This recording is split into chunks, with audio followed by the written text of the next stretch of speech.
नमस्कार। शब्द सांची विंध्य के समाचार बुलेटिन में आपका स्वागत है। आपके साथ मैं हूं सुषमा। शुरुआत करते हैं हेडलाइन से।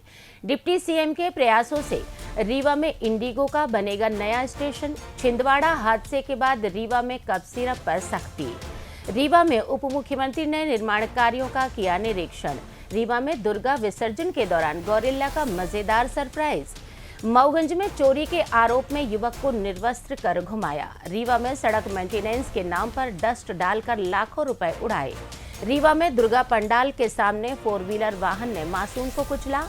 रीवा में पंखा लगाते समय करंट से वृद्ध की मौत। मैहर में हरनामपुर बाईपास सर्विस रोड का बुरा हाल, लोग परेशान। 2 दिवसीय प्रवास पर पहुंचे आरएसएस प्रमुख मैहर और सतना शहर नो फ्लाई जोन घोषित। शहडोल में हुए सड़क हादसे के 5वें दिन एसजीएमएच रीवा में मासूम ने तोड़ा दम।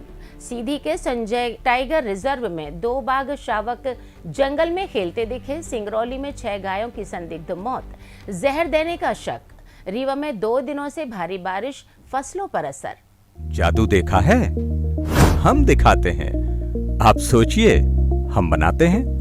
अपने घर या ऑफिस को सजाएं मनपसंद डिजाइन के कस्टमाइज वॉलपेपर्स, ब्लाइंड्स, पेंटिंग्स और लेजर कटिंग से बनी आकर्षक चीजों से।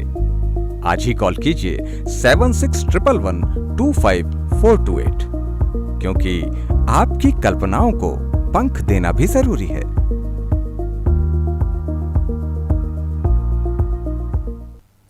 अब खबरें विस्तार से। विंध्य क्षेत्र के लंबे इंतजार के बाद हवाई सेवाओं से जोड़ने वाली एक बड़ी खुशखबरी सामने आई है। रीवा एयरपोर्ट पर इंडिगो एयरलाइंस का नया स्टेशन खुलने जा रहा है, जो प्रतिदिन रीवा से इंदौर के लिए फ्लाइट्स संचालित करेगा, जिससे विंध्यवासी इंदौर हब के जरिए देश के 121 प्रमुख डेस्टिनेशंस जैसे दिल्ली, अहमदाबाद, हैदराबाद, बेंगलुरु तक आसानी से पहुंच सकेंगे। यह घोषणा शनिवार को उप मुख्यमंत्री राजेंद्र शुक्ल ने की, जिनके अथक प्रयासों से रीवा हवाई अड्डे का निर्माण पूरा हुआ और अब तक क्षेत्रीय विकास का नया द्वार बनने को तैयार है। शुक्ल ने कहा कि विंध्य हवाई सेवाओं से वंचित होने के कारण दशकों से परेशान था, जिससे औद्योगिक तरक्की रुकी हुई थी। अब रीवा को मिलने वाली यह कनेक्टिविटी न केवल यात्रा को सरल बनाएगी, बल्कि निवेश, पर्यटन और मेडिकल हब के रूप में विंध्य को मजबूत करेगी।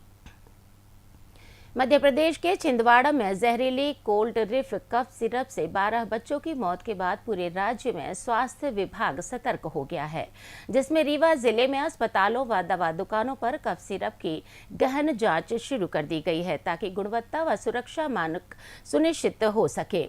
संजय गांधी अस्पताल के अधीक्षक डॉक्टर राहुल मिश्र ने बताया कि यह उपयोग हो रही सभी कफ सिरप की जाँच डॉक्टर्स की टीम कर रही है। वहीं कोल्ड रिफ सहित इस तरह की सभी कफ सिरप पर पूर्ण प्रतिबंध लगा दिया गया है।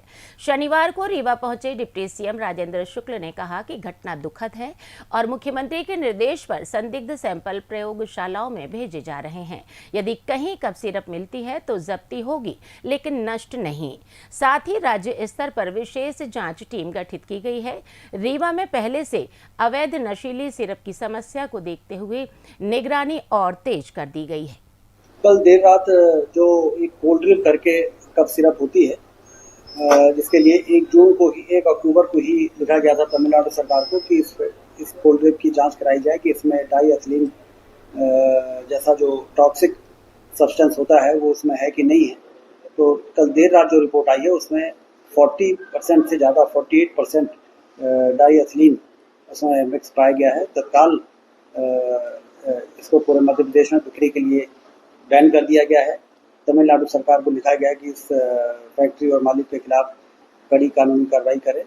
और इसके साथ ही जबलपुर में जो इनका मेन स्टॉकिस्ट था उसके पूरे मटेरियल को तो कल जांच रिपोर्ट आने के पहले ही उसको डिस्ट्रीब्यूशन के लिए रोक दिया गया था, सील कर दिया गया था। मध्य प्रदेश के उप मुख्यमंत्री राजेंद्र शुक्ल ने शनिवार को रीवा जिले में निर्माणाधीन लोक निर्माण विभाग के भवन का दौरा कर कार्य की अद्यतन स्थिति का जायजा लिया और संबद्ध निर्माण एजेंसी के अधिकारियों व कर्मियों को गुणवत्ता, समय सीमा तथा सुरक्षा मानकों के सख्त पालन के निर्देश भी दिए ताकि परियोजना निर्धारित समय में पूरी हो सके। इसके बाद उन्होंने सिविल लाइंस स्थित वेंकट क्लब में चल रहे निर्माण कार्य का भी अवलोकन किया, जहां संसाधनों के उपयोग और स्थानीय सुविधाओं को मजबूत बनाने पर जोर दिया। रीवा शहर में शनिवार को दुर्गा विसर्जन जुलूस के दौरान भीड़ के बीच अचानक गोरिल्ला के वेश में एक व्यक्ति के निकलने से लोग हैरान रह गए और डरकर लोग भागने लगे, लेकिन जब पता चला कि यह दुर्गा समिति के सदस्य ही हैं जो उत्सव को आकर्षक बनाने के लिए यह नाटकीय प्रदर्शन कर रहे हैं, तो माहौल हंसी खुशी से भर गया और लोग गोरिल्ला की कलाओं व हरकतों का आनंद लेने लगे। मध्य प्रदेश के मऊगंज जिले में हनुमना थाना क्षेत्र के कोनी गांव में एक अमानवीय घटना ने समाज को झकझोर कर रख दिया है। यादव जाति के मनीष यादव को सरहंगों ने सब्जी चोरी के बहाने लाठी डंडों से पीटकर अधमरा कर दिया, फिर निर्वस्त्र कर गांव की गलियों में नंगा घुमाया। अपराधियों ने इस यातना का वीडियो भी रिकॉर्ड किया। आरोपियों में लालमणि कुशवाहा, सोहन लाल कुशवाहा, हीरालाल कुशवाहा, रामप्रसाद कुशवाहा और कृष्णा कुशवाहा शामिल हैं। कुशवाहा समुदाय का गांव में दबदबा होने से राजनीतिक दल उन्हें वोट बैंक मानते हैं। यही वजह है कि महीनों बाद भी कोई कार्यवाही नहीं हुई और हनुमना पुलिस पर भी बिकाऊ होने जैसे आरोप लग रहे हैं। इतना ही नहीं, इस मामले में पूर्व और वर्तमान विधायक भी चुप हैं, तो वहीं विपक्ष इसे सामंतवाद की वापसी बता रहा है। समाजवादी पार्टी व बहुजन समाज पार्टी धरना की योजना बना रही है। यादव संगठनों ने जातिवादी हिंसा करार देते हुए न्याय की मांग की है। रीवा जिले में लोक निर्माण विभाग के सगरा से गंगाहरा जाने वाली सड़क के मेंटेनेंस के नाम पर लाखों रुपए के भ्रष्टाचार का मामला सामने आया है, जहां बरसात के दौरान ठेकेदारों ने केवल सस्ती डस्ट डालकर कार्य पूरा होने का वादा किया और सरकारी राशि हड़प ली, जिससे सड़क की हालत जस की तस बनी रही। स्थानीय ग्रामीणों की शिकायत पर विभाग ने जांच शुरू कर दी है, लेकिन ठेकेदार फरार हो चुका है, जबकि विभागीय अधिकारी लापरवाही के आरोपों से घिरे हुए हैं। रीवा जिले के सिमरिया थाना क्षेत्र में 3 दिन पहले शाम को दुर्गा दर्शन के लिए दादा के साथ गई 13 वर्षीय शिवानी मिश्रा को 4 व्हीलर वाहन ने कुचल दिया। शिवानी दुर्गा पंडाल के सामने खड़ी थी, तभी तेज रफ्तार 4 पहिया वाहन ने टक्कर मार दी और चालक फरार हो गया, जिससे गंभीर रूप से घायल शिवानी को संजय गांधी चिकित्सालय में भर्ती कराया गया था, जहां शनिवार को उपचार के दौरान उसकी सांसें थम गईं, जिससे परिवार गहरे सदमे में है। पुलिस मामला दर्ज कर फरार चालक की तलाश कर रही है। रीवा जिले में बीती रात घर में पंखा लगाते समय रामविलास मिश्र को बिजली का करंट लग गया, जिससे उनकी मौत हो गई। परिजनों के अनुसार वे रात को पंखा फिट कर रहे थे, तभी एक तार का पुलिंदा निकलकर उनके हाथ में आ गया और वे करंट की चपेट में आ गए। गंभीर हालत में उन्हें तत्काल संजय गांधी चिकित्सालय पहुंचाया गया, जहां शनिवार सुबह उपचार के दौरान उनकी सांसें थम गईं, जिससे परिवार शोक में डूब गया और पुलिस ने मामला दर्ज कर जांच शुरू कर दी है। मैहर जिले में हरनामपुर बाईपास की सर्विस रोड की हालत इतनी जर्जर हो चुकी है कि अब यह निकलने लायक नहीं, बल्कि यहां पौधे लगाने के लिए ज्यादा उपयुक्त हो गई है। उमरिया जिले को जोड़ने वाली इस महत्वपूर्ण सड़क पर गड्ढे ही गड्ढे हैं, जिससे यात्रियों को हर कदम पर खतरा महसूस होता है।